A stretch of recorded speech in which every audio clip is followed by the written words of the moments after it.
Chairman Dixon, members of the committee, I'm Joe Ortweth, Executive Director with the Missouri Family Policy Council. We're here to strongly support Senator Sater's legislation. In 1992, the Supreme Court issued its Planned Parenthood versus Casey decision. In that decision, the court spoke to this subject very directly. That decision, Mr. Chairman, to this day remains the prevailing case law that establishes the boundaries for constitutional state regulation of abortion. The court had this to say: the decision to choose abortion is more than philosophic exercise.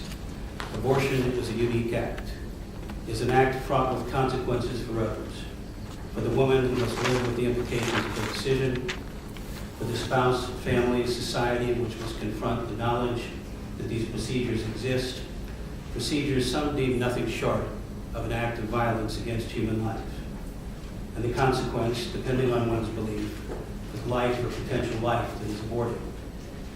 The court proceeded in its analysis of the Pennsylvania law in question to say that to promote the state's interest in life throughout pregnancy, the state may take measures to ensure that the woman's choice is informed.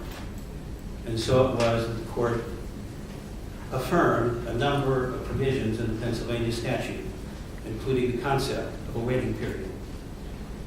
With regard to the waiting period, the court had this to say: the idea that important decisions will be more fully informed and deliberate if they follow some period of reflection does not strike us as unreasonable, particularly when the statute directs that important information become the background of that decision.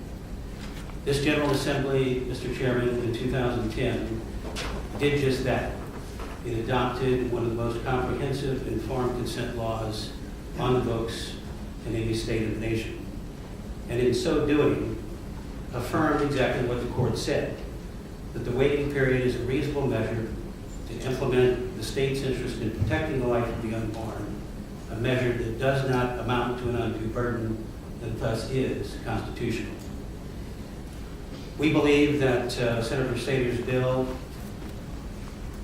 reflects the continuing case law that has been built up by the court since Casey that makes it clear that the state can express a preference for childbirth and that it can do so by ensuring that truthful and non-misleading information is provided to the woman and that she has sufficient time to reflect on it. We have to answer any questions. Any questions for this witness?